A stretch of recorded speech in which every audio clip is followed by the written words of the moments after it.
TC Rádio, a rádio oficial de quem investe.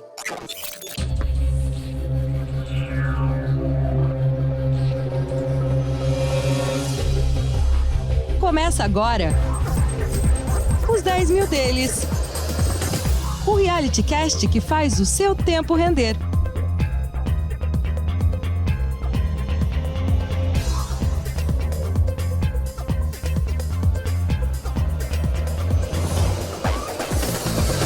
Muito bem, senhoras e senhores, estamos chegando. Dizem que é verdade, é mesmo. Em horário de Brasília, 3 horas 3 minutos, quinta-feira, hoje, 7 de julho de 2022. O segundo semestre está oficialmente inaugurado. Vamos ver as emoções que ele há de nos reservar. Quem vive essas emoções junto comigo, olhando para a Bolsa de Valores e avaliando a forma como anda a nossa estratégia, é ele, Carlos Castrucci. Bom segundo semestre pra gente, Carlos. Bem-vindo, boa tarde. Fala, Léo, boa tarde a todos que estão nos acompanhando aí, que seja um bom semestre para todos nós, né? Porque os últimos 2 semestres aí não foram fáceis para quem investe em ações aí, né? Desde junho do ano passado, quando a gente atingiu as máximas do Ibovespa, do índice de Small Caps, a gente só viu ladeira abaixo ali com algumas lombadas, mas a perspectiva, na minha visão, é positiva agora para esse segundo semestre, né? Acho que a gente tem vários gatilhos potenciais aí que podem causar uma reprecificação geral na bolsa, né? A gente até estava comentando semana passada que estava com cara de fundo, né? Não sei se estamos no fundo, mas que estava com cara que está dando os primeiros sinais de que talvez realmente fosse, já estão dando os primeiros sinais, né? Então vamos acompanhar aí como que as coisas andam. Um desses sinais é a nossa performance em comparação com o Ibovespa. Da semana passada para essa, o Ibov recuou 0,9%. Nossa carteira subiu 1,1%. Se você fizer o cálculo, vai um, vem 2 pontos percentuais de diferença em rendimento. Agora os 10 mil são 8.920, beijando a casa dos 9 mil. A moeda americana no mesmo período avançou 4,1%. Ih, rapaz, deu uma louca aqui, bicho. Segura essa câmera aí, meu. Deu uma... Pronto, vai voltar aos... Pronto, tá tudo certo, tá tudo bem. A doleta aí. Volatilidade aparecendo. Essa é a volatilidade que acaba de pintar aqui. Mas como eu dizia, a doleta avançou 4,1%, R$5,43. A Pivida acabou avançando quase 20% da semana passada para essa. O que rolou? Vamos saber.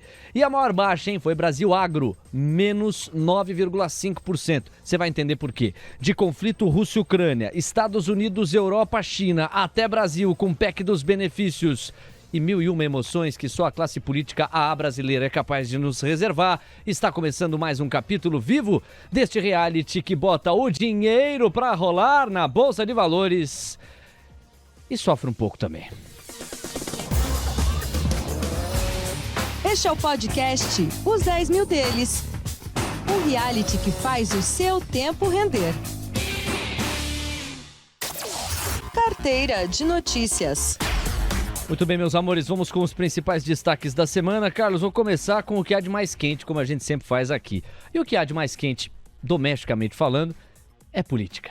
É Brasília, os reis de Brasília estão decantando a PEC dos benefícios, um grande guarda-chuva com um pacote de bondades que chegou inclusive a cogitar, abranger um auxílio para motorista de aplicativo. Eu tava quase virando Uber para, sabe, morder um pouquinho o benefício ali, porque eu vou te dizer, cara, Pix caminhoneiro, Pix taxista, Pix motorista de aplicativo. Bom, resumo da ópera.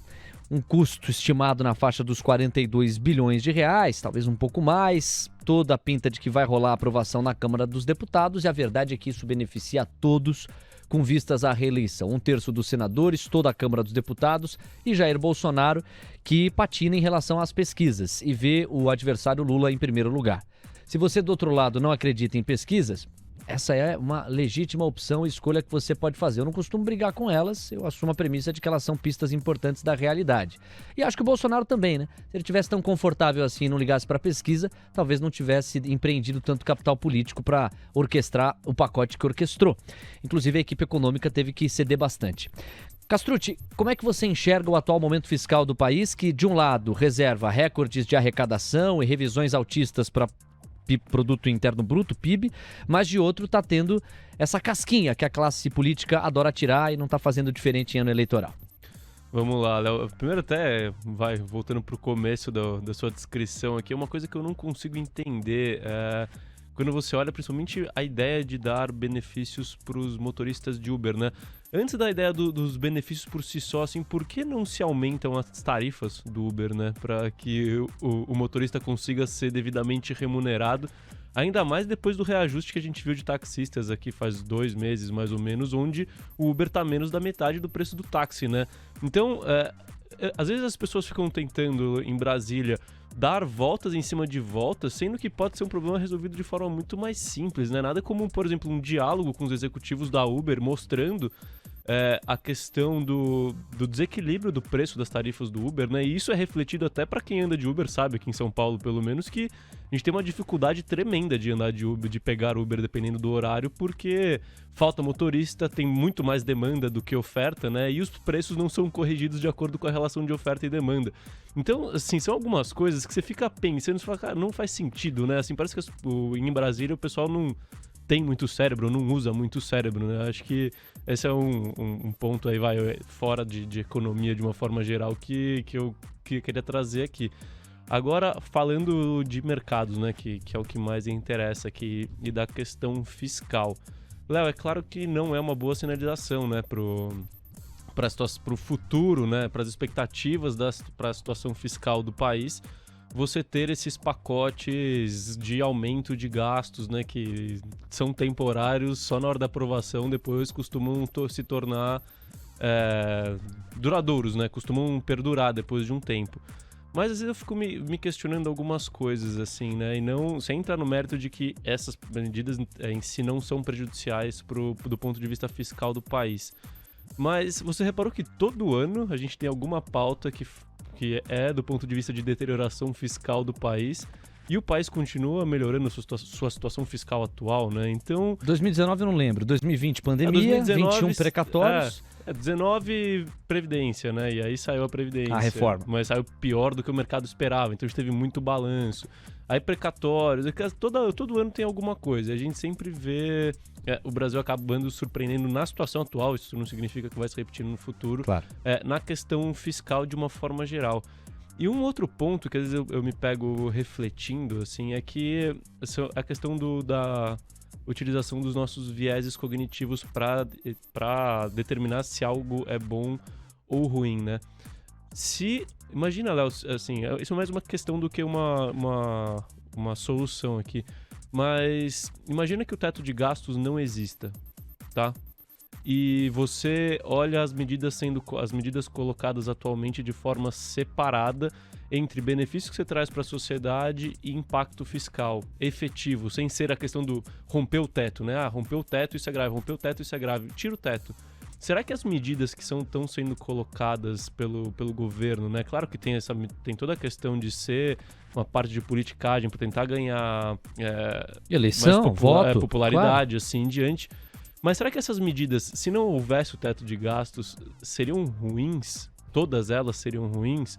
Aí fica a minha questão, né? Eu tentei sempre tentar isolar tudo e tentar analisar caso a caso, né? Então, com a situação de pobreza que a gente vê no Brasil, com a inflação correndo cada vez mais a renda da população, será que um custo ali de aumento do Auxílio Brasil, que eu não sei direito o número, mas imagino que deve beirar os 30 bilhões de reais por ano, um pouco menos, dentro de um orçamento de trilhões, é realmente isso que trava a situação fiscal do país, né? Ou será que tem outros problemas? É claro que nem todas as medidas são boas, mas eu acho que nem todas as medidas são ruins, entendeu? Só que como a gente se ancora em alguma coisa do o teto, às vezes a gente acaba não indo no mérito de se as medidas são boas ou não, mas se elas furam ou não o teto, né? Então, eu acho que tem muito que fazer essa reflexão na hora de analisar essas situações, né? Eu acredito que o teto ele é muito bom e ele tá lá justamente porque a gente sabe que os políticos não costumam ter a intenção de ajudar só, né? Mas desmoronou na prática. O seu exercício que você propõe é muito fácil de fazer. Imagine não haver o teto. Na prática já não há. Esses mais de 50 bilhões que chegou-se a cogitar, ou pelo menos mais de 41, já estão fora do teto e assim permanecerão. Quer dizer, na prática, e o mercado puniu isso desde o ano passado, quando começou-se a negligenciar o teto de fato perdeu aquela credibilidade que já teve. Agora, de outro lado, você está propondo aqui uma reflexão que me parece interessante, para a gente não perder a visão de conjunto. Quer dizer, a floresta implica trilhões de orçamento. Será que são esses 40 e poucos o problema? Eu me arrisco aqui a dizer que não são. O problema é quando a gente percebe que é um pacote pensado apenas e tão somente para os próximos 6 meses, com vistas claras às eleições. Se fosse de fato uma solução estrutural saudável, isso perpetuaria ou teria uma sustentação e, de alguma forma, está bebendo das águas de uma fotografia econômica muito favorável para o Brasil, a despeito do que todo mundo previa para 2022. Se a coisa der uma azedada, e eu sei que não é o seu racional, também não é o meu, eu acredito que o Brasil continue entregando, sobretudo no ano que venha depois das eleições. Mas caso não consiga, por N razões, o risco fiscal que se abre, a brecha fiscal que se abre, pode ampliar os problemas, né? Eu diria que assim, o grande problema do furo do teto não é o valor em si, né? É a questão de você abrir o precedente para os políticos fazerem o que quiserem com o orçamento, né? Perfeito. Então, eu acho que essa é a grande questão, mas é importante mesmo assim a gente separar as duas coisas, né? Sim. Claro que assim, o teto tá lá por quê, né? Porque os políticos são irresponsáveis, essa que é a realidade, e estão sempre tentando defender seus próprios interesses, né? Mas não necessariamente todas as medidas que são tomadas que furam o teto, até porque assim, o teto ele é de gastos, né? Então você não considera, lucro, receita menos despesa, você considera só despesa. Mas se você pegar a medida do governo em si, o cara acabou de colocar aí não sei quantos bilhões de reais no bolso com a capitalização da Eletrobras, né? Uhum. Então, tá nada mais certo do que você usar esses recursos para devolver para a população de alguma forma, concorda? Só Sim. que você tá furando o teto aí dessa forma, né? Uhum. Porque o teto de gastos, o gasto sobe e a receita não é considerada para bater esse aumento. Mas é claro, assim, não tô tentando defender aqui que a melhor prática que tem é você furar o teto, até porque, como a gente já colocou aqui algumas vezes nesse episódio, os políticos, eles são irresponsáveis, eles precisam de teto, né? Se não tiver teto, eles explodem o quanto conseguirem, né? Assim, é isso que importa para eles, é conseguir mais benefício para ele, para a classe própria, né? Para os seus interesses, para os lobistas que colocam eles lá dentro, então...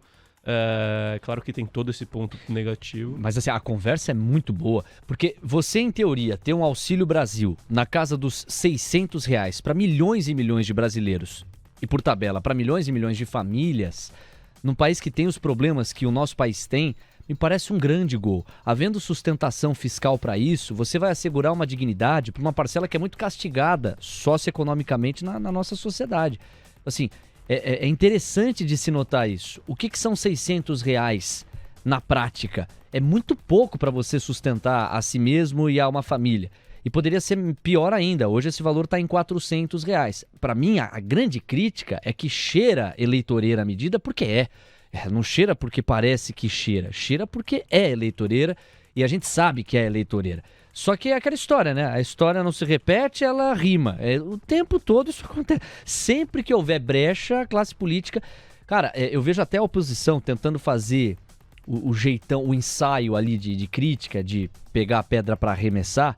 Mas assim, é tão irônico, quase unanimamente passou no Senado, e você vai ver a votação acachapante que deve se confirmar na Câmara. Porque por mais que a oposição, no discurso, arremesse a pedra, interessa pra caramba pra oposição, interessa pra classe política como um todo. E pra mim você foi no cerne da questão quando a gente avalia risco fiscal, Carlos. O que tá em jogo é o precedente que isso abre pra qualquer ano eleitoral, seja ele a nível federal, que aí costuma ser mais complexo, fiscalmente falando, ou mesmo os anos de eleições municipais, regionais. Acho que no fundo é isso que tá em jogo, né?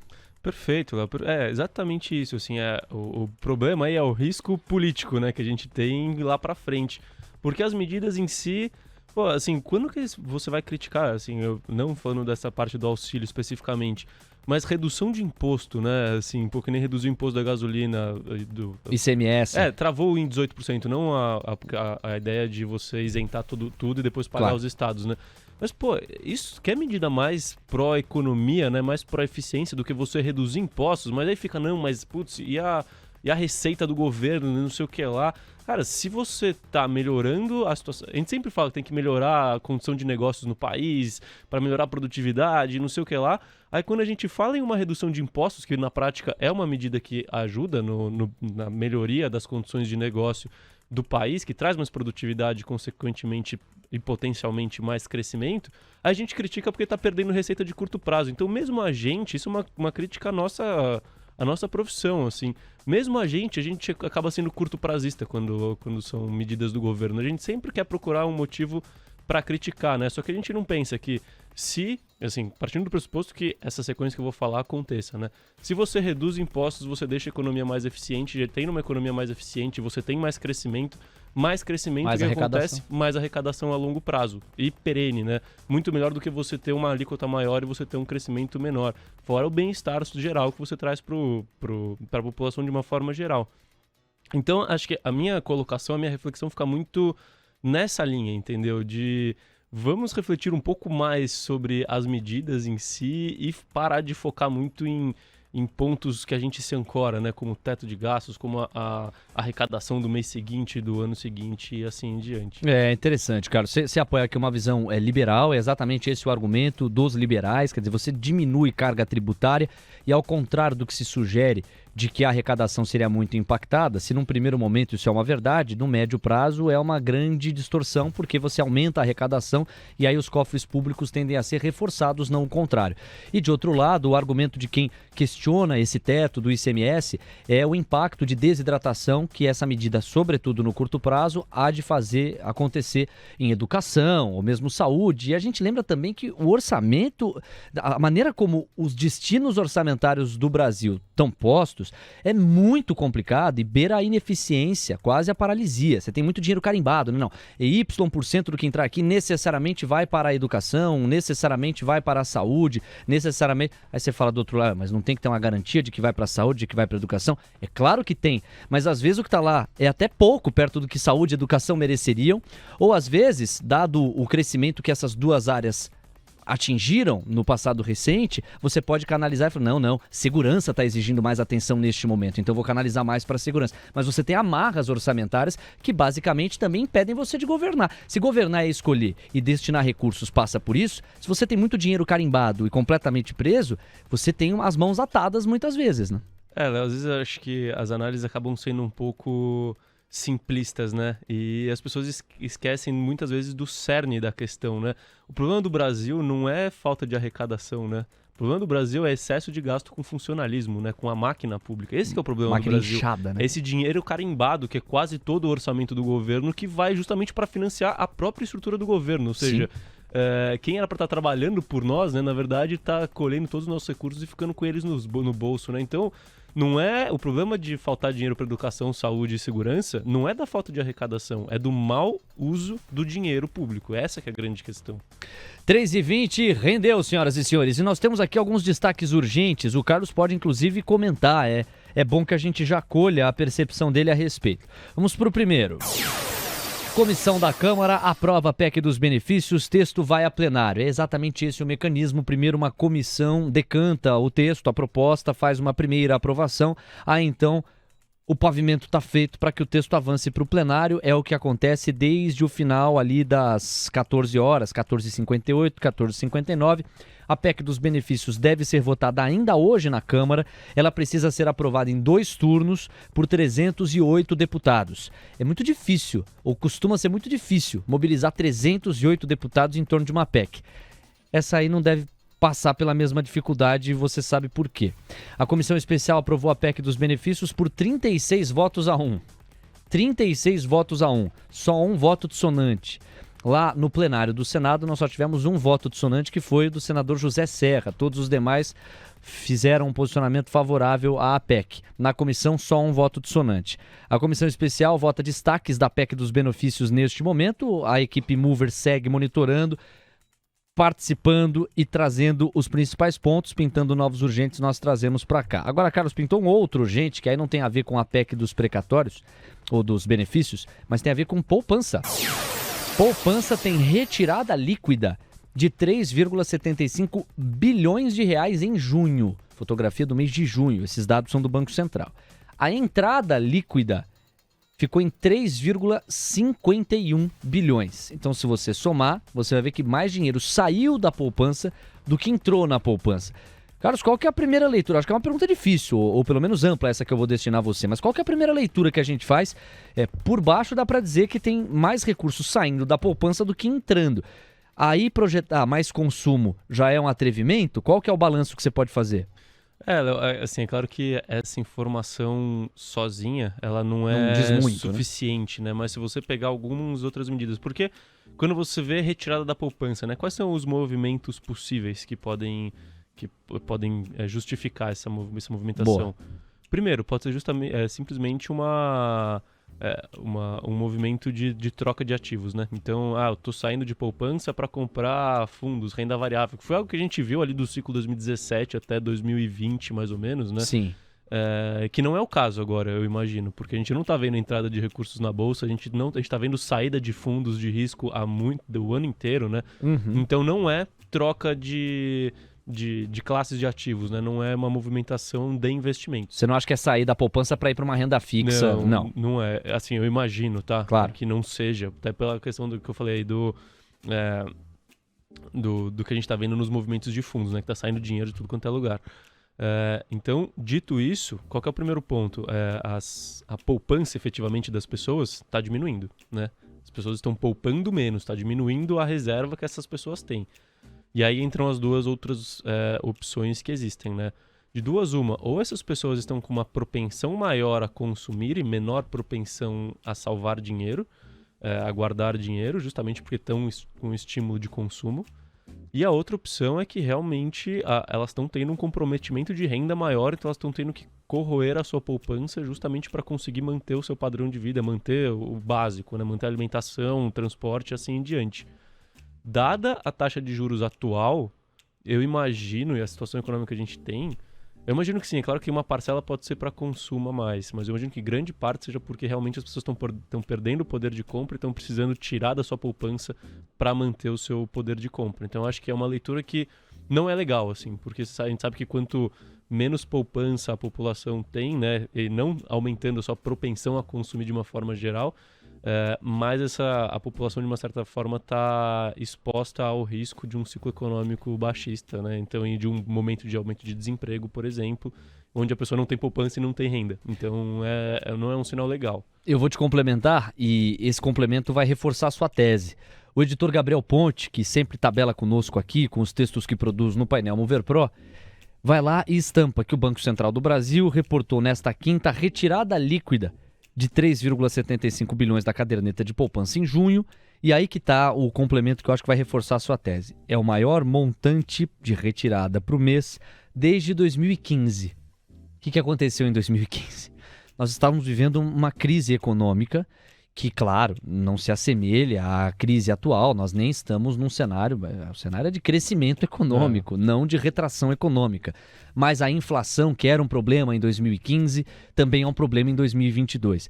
Então, apesar de você ter sugerido que parte disso também possa ser para consumo, já que está havendo estímulos, e de repente a pessoa vai lá e fala, então a hora é agora, também tem muita gente que deve estar correndo para honrar os compromissos e tirando recursos da poupança nessa direção.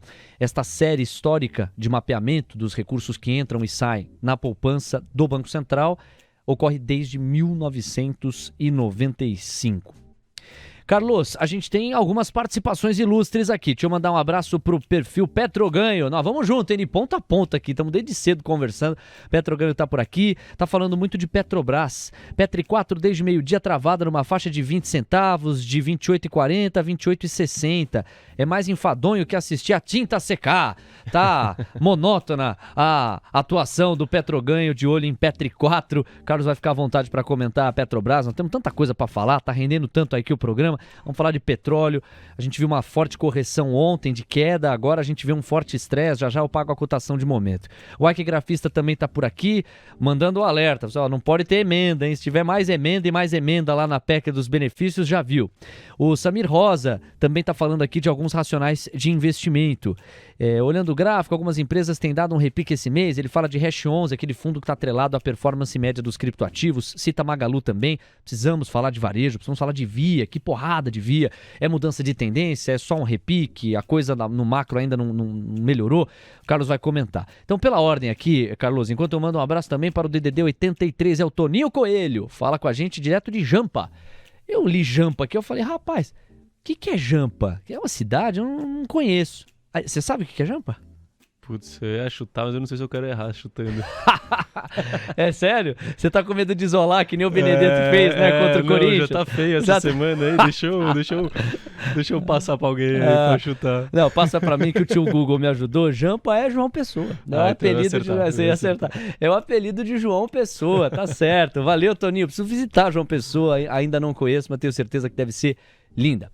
Vamos falar de petróleo e, portanto, de atividade, mas vamos falar de commodities em geral. A gente viu uma correção forte nas commodities no seu sentido amplo, o petróleo estava passando ao largo. Aí, pois bem, o tempo passou, a bola rolou, o coração bateu e o petróleo também caiu fortemente ao longo desta semana. Chegou a bater a faixa dos $100 o barril. Hoje está vivendo um estresse de 4,33%, já volta a $105. Carlos, como é que você viu essas movimentações das commodities e o que elas revelam? Revelam que ninguém sabe o que vai acontecer lá na frente, né? O resumo é...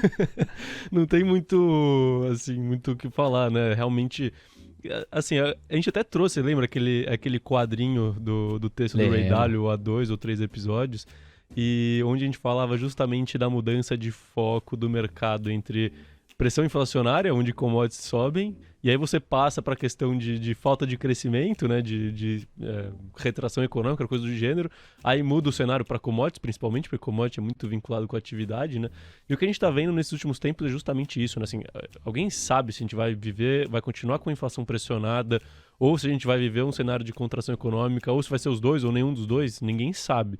Só que o humor do mercado ele vai mudando de acordo com onde ele está colocando o foco, né? Então, até 2, 3 semanas, a gente falava só de inflação. Inclusive, quando a gente trouxe esse quadrinho, a gente falou, bom, pode ser que o mercado esteja virando de inflação para crescimento. De inflação para falta de crescimento, né? E foi o que aconteceu nessas últimas semanas, assim, o assunto saiu da pauta inflação e o que entrou é recessão econômica, recessão nos Estados Unidos, é recessão na Europa, é potencial desaceleração na China e assim em diante, e aí as commodities, de novo, né, o mercado futuro tenta se antecipar ao potencial movimento que a gente pode ver nas commodities, né, então as expectativas do mercado é que acabam levando os preços das commodities para cima ou para baixo e não as relações de oferta e demanda que estão acontecendo na ocasião, né? Então foi o que a gente viu, assim, o mercado simplesmente mudou o seu foco para falta de crescimento. Agora, será que esse foco vai ficar lá ou será que vai voltar para a inflação? Se voltar para a inflação, as coisas voltam a subir de novo, as commodities. Se ficar no crescimento anêmico ou no decrescimento, né, a gente pode ver ali as commodities continuando a ceder. A grande questão eu acho que para quem investe, que eu acho que a maioria, não tenho certeza que a maioria das pessoas que nos ouvem, né, não tenta acertar o que vai acontecer, né, faz uma carteira diversificada, tenha um pouco de cada coisa, né, não é porque você acha que a gente vai viver num momento de retração econômica que você tem que zerar as commodities, fica com um pouco de commodities, se você acha que é inflação que vai reinar, bota 100% de commodities, não faz isso, assim, porque commodities é aquele negócio, assim, as empresas de commodities, elas são price takers, né? Elas não são price makers, né? Por mais que a empresa tenha um monopólio gigante na oferta, por exemplo... Ela responde à oferta e demanda. Ela responde à questão da demanda também, né? E da expectativa da demanda, mais do que a demanda. Então, não tenta acertar o que vai acontecer, porque realmente ninguém sabe, nem os melhores gestores, ninguém sabe, ninguém tem bola de cristal. Então, monte uma carteira equilibrada, porque isso vai te evitar que você esteja na ponta errada. Claro que assim, se você acertar o que vai acontecer efetivamente, você vai ganhar muito mais dinheiro do que o restante do mercado. Mas será que vale correr esse risco e acabar, caso o seu cenário não se concretize, ficando muito para trás e perdendo dinheiro? Porque você realmente perde se você concentrar em algum dos lados. Cada vez mais, nesses quase e humildes 2 anos de trabalho direto no mercado financeiro, eu acho que o mercado é narrativa e que em alguns momentos narrativa converge com fatos. Enquanto em outros momentos, talvez a maior parte ampla deles, as narrativas não convergem com os fatos. E é claro que fica também com esse exercício de imaginação, de criar uma historinha para projetar o futuro. Historinha aqui não é no sentido pejorativo, não. Você precisa organizar o caos, né? A narrativa faz isso, ela organiza, ela dá lógica àquilo que se pretende enxergar ou que se quer enxergar, e aí entram os vieses também. Enfim, de fato, o que nós temos é uma certa confusão entre para onde olhar. Crescimento afetado, comprometido, pressão inflacionária sem arrefecer. Mas o FONC, e aí eu te passo a pergunta, tomou uma decisão. A última ata deixa muito claro que os caras topam uma recessão de curto prazo se isso significar atenuar a pressão inflacionária. Entre inflação e crescimento, o FED se posicionou, não ficou no muro. Falou, vamos olhar para a inflação e vamos trazer para o centro da meta, custe o que custar, Carlos. Inclusive, isso já estava no discurso do Powell, né? Após a última decisão do FONC, né? Tanto é que eu lembro que no dia após decisão o mercado começou a subir e eu comecei a mandar mensagem para alguns amigos e falei, como assim o mercado está subindo com o Fed sendo tão enfático que ele vai fazer de tudo para trazer a inflação pro intervalo da meta. Que na prática é subir juros. Que na prática é subir juros o quanto for necessário, né? Ele foi duro, ele foi realmente duro no discurso. E a ata reforça isso, né?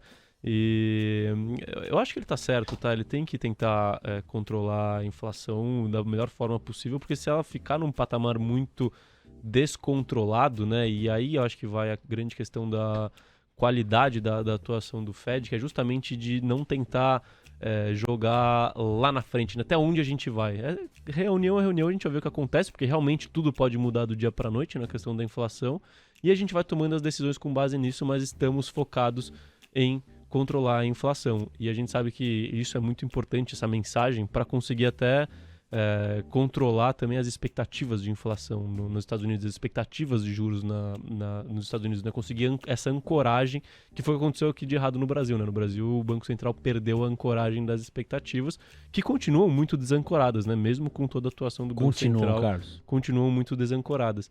Então, assim, o Fed ele realmente vai atuar dessa forma, mas aí eu volto na grande questão assim do questionamento, que é: e se o conflito entre Rússia e Ucrânia terminar amanhã?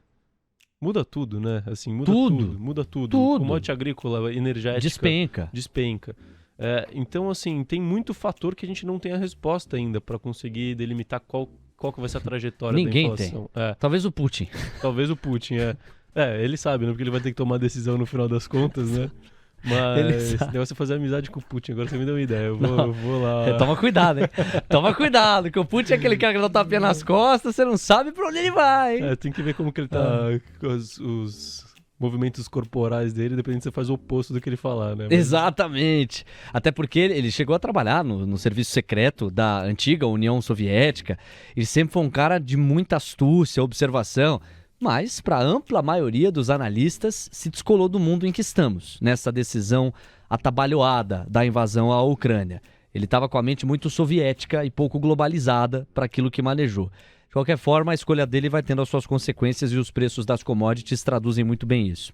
Eu te confesso, você falou, acho que você citou um ponto bem importante, que é essa desancoragem da inflação ou do controle inflacionário brasileiro, ou então do ciclo da Selic por parte do Banco Central.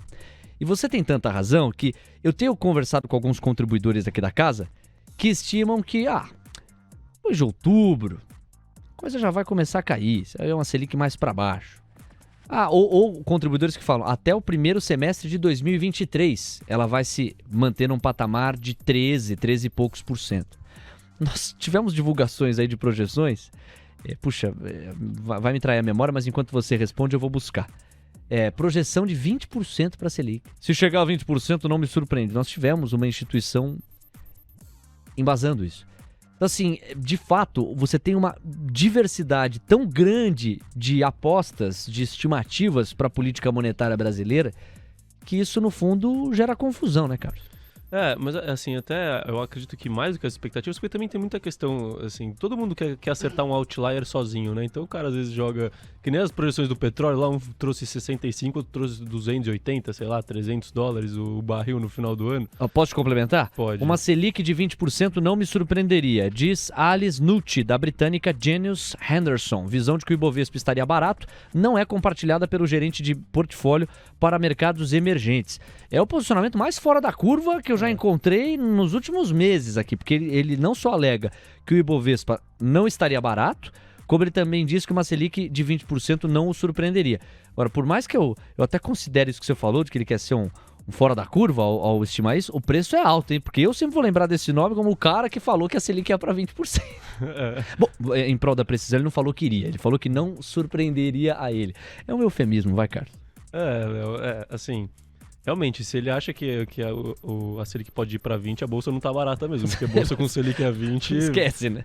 Pode esperar mais correção aí. Agora, Não sei, respeito não concordo, né? Acho que essa que é a grande questão. Mas eu tô trazendo pra ilustrar o nível de diversidade que você tem de visão. É claro que a dele é bem fora da curva, mas desancorou mesmo a expectativa, né, Carlos? Mas eu acho que mais do que isso, assim, porque eu falo, tira a questão de manchete, notícia, de expectativa única, né? Vamos tentar ver o coletivo do mercado, né? O que ele tá precificando. Sim. E, cara, assim, eu até tô escrevendo agora a carta trimestral lá do fundo, Na né? rua? E é um dos pontos que eu trago lá. Se você olha pra curva de juros, sabe o que tá embutido na curva de juros? O quê? Tá embutido, primeiro que a gente vai ter nos próximos 10 anos uma média de juro real de 6% ao ano, tá? Então... Que é juro real pra caramba. Começa por aí. 6% ao ano... Você tá louco. O país tem que estar muito ruim pra você ter que pagar 6% ao ano, ainda mais com os países desenvolvidos no relativo pagando zero negativo, né? Ou seja, você vai pagar um prêmio de juro real, assim, gigantesco. E fora isso, você tá colocando que a inflação nos próximos 10 anos vai rodar numa média de 6,5% a 7% ao ano, sendo que a gente tem uma meta da inflação de 3%, com um intervalo de mais ou menos 1,5%, né? Ou 1,25%, eu não sei direito. Que seja, 4,5% de teto. 4,5% de teto. Ou seja, o que está colocado nos preços hoje, a expectativa do mercado é justamente o seguinte. O Brasil vai ter que pagar juro real de país subdesenvolvido, né? E nem em desenvolvimento, em desenvolvimento, mas assim, com grau de risco muito maior do que o grau de risco atual do país.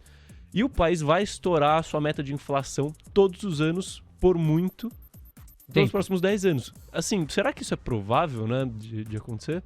Assim, será que tá tão ruim assim o país pra gente viver com uma inflação média de 7% ao ano, pagando juro real de 6% ao ano? Porque é isso que tá lá. Essas que são as expectativas. E isso, claro que tem toda a questão do... tem o peso que tem que ser dado a Brasília, a questão de política fiscal, e tem a questão da desancoragem das expectativas por conta da atuação do Banco Central brasileiro, né?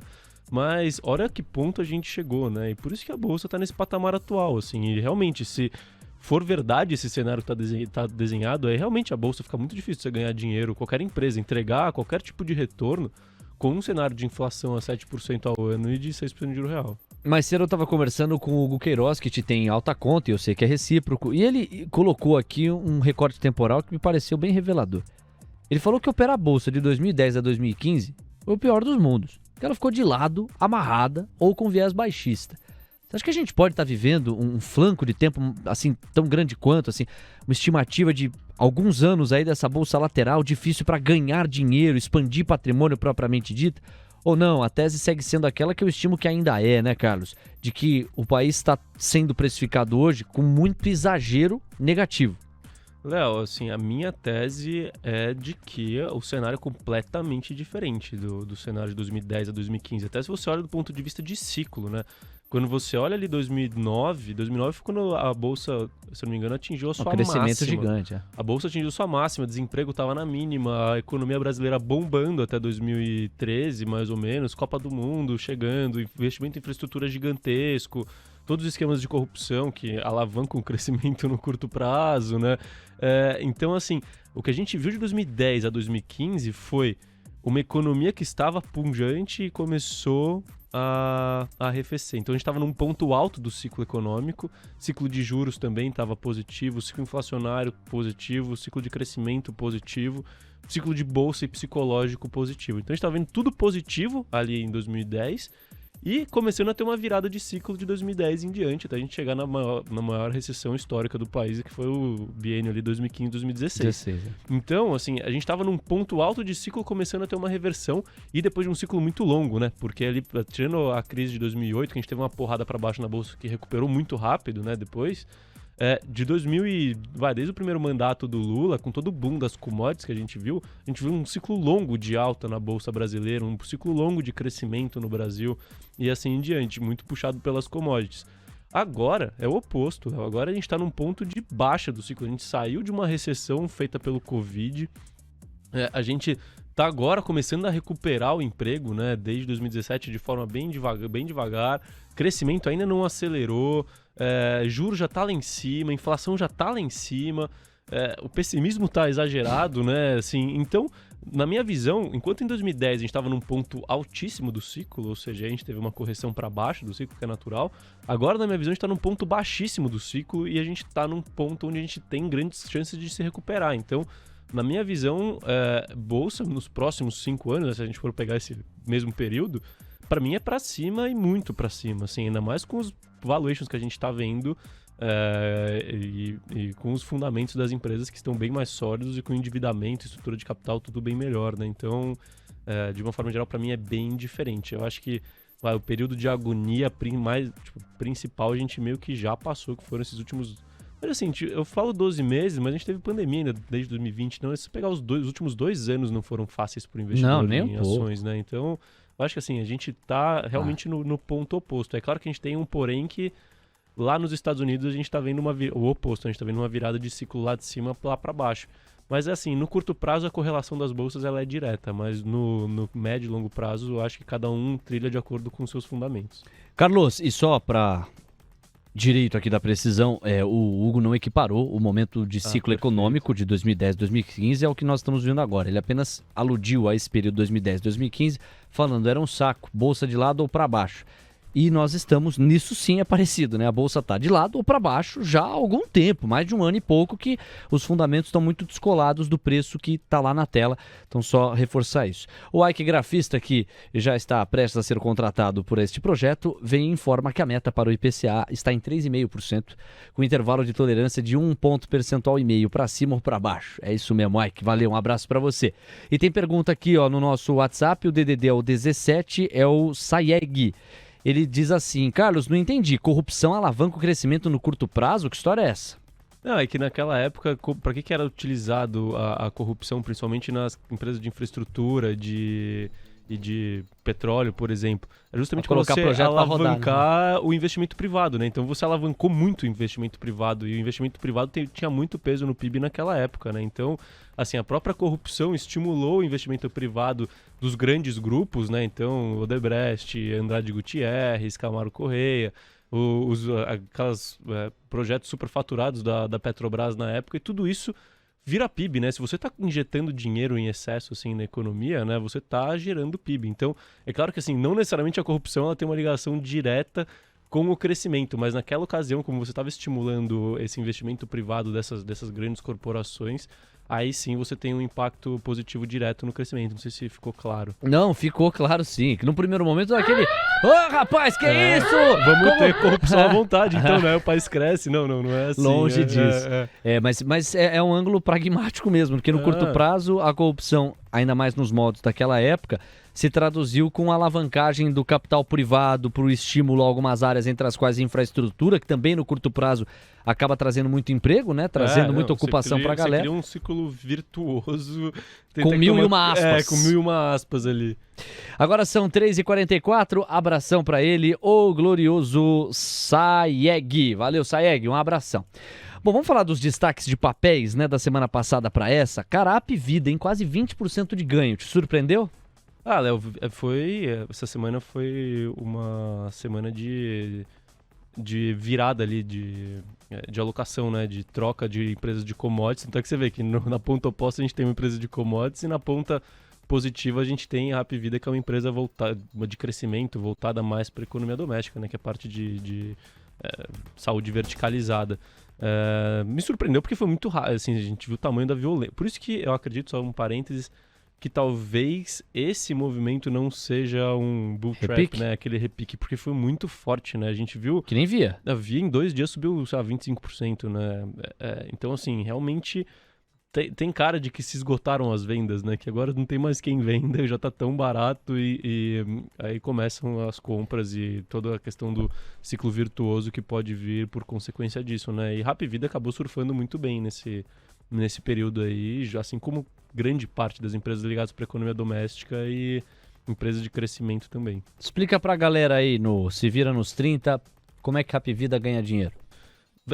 A Rap Vida ela ganha dinheiro, né? Primeiro assim, como que ela fatura dinheiro? Ela fatura dinheiro vendendo planos de saúde, né? Então ela é uma operadora de planos de saúde e o grande diferencial do modelo da Rap Vida para o modelo de um plano de saúde tradicional é que ela opera os hospitais, então ela tem controle sobre os custos, né, dos atendimentos. E a Rap Vida se fundiu com a Intermédica aí esse ano, né, acho que foi em março, se eu não me engano, E agora ela é a maior operadora verticalizada de saúde da América Latina, se eu não me engano. É do Brasil com certeza, mas talvez até da América Latina também. Então ela tem uma atuação, a Hapvida, né, pré-fusão, ela era muito mais focada na região do Nordeste. A Intermédica ela é muito mais focada em Sudeste, né, Sudeste, vindo para Minas Gerais também. E aí você tem a fusão, então você acaba tendo um player ali que tem atuação nacional nessa parte de saúde verticalizada, com muitos hospitais aí sendo operados e com alguns milhões de beneficiários ali na ponta final, né? Mas ela tem muitos desafios aí pela frente, né? Para ter toda essa integração de equipe que não é fácil, né? As pessoas acham que fez um M&A e resolveu o problema, né? Mas é aí que começa o problema na realidade, né? Depois do M&A você tem toda a parte de integração, de cultura, de alinhamento, de forma de operar os hospitais, né? Centralização das operações e assim em diante. Mas é um papel que chamou minha atenção porque atua num segmento muito perene, né? A gente está falando de saúde, né? De planos de saúde, com essa atuação sendo líder de mercado, né? E que apresentou queda expressiva, assim, desde a sua máxima, né? Hoje ela está negociando uma relação ali EV/EBITDA bem atrativa para o crescimento que ela consegue entregar, então entrou no meu radar aí, estou com uma posição ainda pequena, mas não descarto aumentar lá para frente. Claro que precisa ver como que o negócio com a Intermédica se desenrola ali nos próximos períodos. Falamos de Hapvida, falamos do setor de saúde. O Paulo Ruiz chega por aqui. PEC da bondade afeta negativamente o mercado por motivo da insegurança do tamanho do rombo financeiro? Paulo, a gente falou bastante disso no programa, logo no começo dele. E sim, você tem razão na verdade é uma pergunta, mas a tua premissa está correta. Na verdade, o grande ponto, e para mim o Carlos foi cirúrgico, é o precedente perigoso que isso abre para anos eleitorais, porque ainda que seja um abuso que nós estejamos vendo para agora, é um abuso que tem alguma sustentação pelos fortes resultados que os cofres públicos vêm conseguindo arrecadar. Será que isso vai se manter e se perpetuar no tempo? E alguém poderia dizer, não, mas a PEC das bondades ou dos benefícios é só para 2022. É só para 2022? O discurso é só para 2022. O precedente que isso cria, no entanto. Agora são 3h48. Tem mais perguntas aqui no WhatsApp, mas deixa eu pegar a ponta oposta, porque a gente falou de Hapvida e aí você já adiantou, né? Que a gente teve, eu logo na abertura destaquei isso, na ponta oposta, Brasil Agro. E aí a gente está num outro campo, num outro segmento. Vamos falar de commodity. Commodity, acho que quem tinha commodity na mão viu cair. Acho que não sobrou uma empresa que não caiu, né? É por isso que o Ibovespa recuou e a gente avançou. Perfeito, porque foi justamente a gente teve esse rotation, né? Que a gente fala, essa rotação entre narrativas, né? Entre teses, e commodities, de uma forma geral, acabaram recuando. Então, agrícolas, minerais, energéticas, todas foram para baixo, e as empresas, por consequência disso, também acabaram apresentando correção, até porque essas empresas, especificamente, elas não estão... Assim, apesar dos múltiplos baixos, né, elas não estão tão baratas assim, né? Quando a gente usa uma premissa de preço neutro de commodities, eu vou falar isso, preço de equilíbrio de commodities. Elas estão baratas para o preço de commodity atual, mas se volta para o preço de equilíbrio, elas estão caras, né? E aí vem aquele cenário, né? E se a guerra lá na Ucrânia acabar amanhã? Né? Amanhã é mal de dizer, não precisa ser amanhã, mas no curto prazo. E aí, né? Todos os preços terão que ser revisados, porque eles vão passar a contratar uma outra expectativa sobre a cotação das commodities. Bom, falamos dos destaques positivo e negativo da nossa carteira e passemos por vários dos fatos mais relevantes. Eu só não queria deixar de abordar a própria questão da Via. Olha, no momento em que a gente fala, a Via está subindo mais 5,19%. Eu vi este papel a R$1,77. Eu também. Você também, né? Você viu e chorou, né? Eu só vi. A 1,77. Agora tá em 2,44. Num intervalo de 3 pregões, 3 sessões. Cara, dá quase 30% se você fizer o relativo acrescentando esses 5,6% de agora. Pra você não é repique. Não, assim, claro que sempre pode ser, né? Mas é um senhor repique. Então foi muito violento, né? E é o que a gente vem falando da mola comprimida, né? Assim, a mola tá sendo comprimida. A hora que soltar a mola, né? Por isso que você não pode ficar de fora do mercado. Porque quando solta a mola, a hora que você decidir que melhorou as condições, provavelmente já foi grande parte do movimento, né? E via isso, assim, subiu 30%, vai mais ou menos. Cara, tá abaixo do preço de quando houve a troca de controle, estava vendo a troca de controle da Via, ou seja, quando a Via estava ferrada lá com o controle do Pão de Açúcar, operação arcaica, sem nenhuma... Digitalização. Não, e sem nenhuma, assim, vontade de fazer o negócio evoluir, né? Nenhum movimento nessa direção. Ela valia, sei lá, R$4,90, R$4,70. Agora, depois de 30% de alta, tá valendo 2 e... Quanto? 2 e... Agora tá 2,44. 2,40. Ou seja, se ela dobrar, ela volta pro preço... Do pior momento aí operacional. Ali, operacional dela, né? Então, assim, as coisas realmente atingiram uma irracionalidade gigantesca, né? E isso não só via, né? A gente vê, e não só varejo, né? Até ontem que saiu o fato relevante de Ambipar, né? Que eu até fiz um Trade ID aqui, postei no Twitter. Cara, a joia da coroa da Ambipar, teoricamente, é a operação de environment, né? De serviços ambientais, que é o que tem mais possibilidade já é o mais relevante na questão de lucro operacional da Ambipar e é o que tem mais potencial de crescimento. Aí ontem a Ambipar solta, e a Ambipar até antes do seu fato relevante estava valendo ao todo 2,6 bilhões de reais. Aí a Ambipar solta o fato relevante que está fazendo uma combinação de negócios com uma SPAC do pessoal que é vinculado ao grupo do 3G, né? Então executivos da Kraft Heinz, assim, caras bem parrudos aí, bem entendidos de negócio, onde a avaliação pós-negócio do segmento de response, ou seja, que não é a joia da coroa, foi de 2,9 bilhões pós-negócio. Se você tirar o dinheiro que está entrando em caixa, você chega num valor de 2 bilhões de reais pré-negócio, né, para o segmento de response, que não é a joia da coroa. Ou seja, o segmento de environment está valendo no mercado hoje 600 milhões de reais. 600 milhões de reais. Ou seja, assim, e é uma coisa completamente irracional, assim, ou seja, a joia da coroa vale menos do que 1/3 do segmento que não é a joia da coroa que está sendo negociado, ou seja, você tem um negócio lá para mostrar que vale aquilo lá.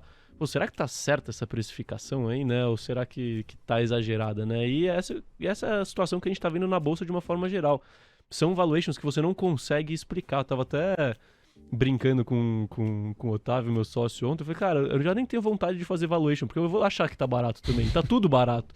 A grande questão agora é só você ver o que tá mais barato e o que pode começar a subir antes, porque barato tudo tá. Você não precisa fazer muita conta para descobrir isso, né? É só comprar e esperar agora. E Ambipar, esses negócios que têm saído, acabam reforçando essa tese de que o mercado tá barato e quem é estratégico e tem visão de longo prazo tá se aproveitando desse momento para comprar essas empresas, para consolidar e a partir daí ganhar dinheiro lá na frente. Muito bem, Carlos Castrucci. Samir Rosa, Via não é Casas Bahia? Sim, Samir. Via é um grande guarda-chuva, abaixo do qual tem Casas Bahia, tem Ponto, que era antiga o Ponto Frio. Tem mais? Tem a operação online do Extra, né? Que tem algum outro nome. Extra.com, né? O Extra.com. O Gabriel Bernardes, boa tarde, like. Valeu, Gabriel, tamo junto. O Paulo Ruiz mandou um super abraço e um muito obrigado. E o Marcelo Paes ironiza. Ele diz assim, quando nós falávamos da corrupção associada ao PT, ao Partido dos Trabalhadores, e ao modus operandi de se governar do PT, que claro que era um escândalo que abrangia vários outros partidos que adoravam, muito obrigado, mas o partido que estava na situação e que encabeçava, digamos, a organização disso era o Partido dos Trabalhadores, como os fatos atestaram. E aí o Marcelo vem e escreve assim, agora será que o PT vai dizer que a corrupção ajuda o PIB? Manda uma interrogação e aquelas risadas de ironia. Né? Pois é, neste ângulo. Obrigado, viu, Marcelo? Um abração para você. O Ike Grafista também passa por aqui. O Humberto Carvalho ironizando a PEC, dizendo que ela não é dos benefícios, ela é a PEC kamikaze. Humberto, não sei a hora que você chegou aqui no programa, mas eu te sugiro revisitar o começo, quando nós falávamos bastante da PEC dos benefícios.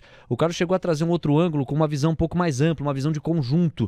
A gente esquece que o orçamento tem trilhões e, embora reconheçamos que o problema fiscal existe sim, com o precedente que se abre para uma PEC dessas, talvez ela seja preocupante, mas não tão preocupante sob outros ângulos. Vale a pena você acompanhar o raciocínio completo mais no início do programa. Um abraço e obrigado pela sua participação. A Sandra Regina também está por aqui, manda um boa tarde a todos nós. E no WhatsApp temos 2 perguntas, não sei se vai dar tempo. A galera está empolgada aqui, você está sendo muito assediado, Carlos Castrucci. Então, às 5 para as 4 da tarde, é o seguinte, você falou que a bolsa está barata e nós não podemos ficar de fora.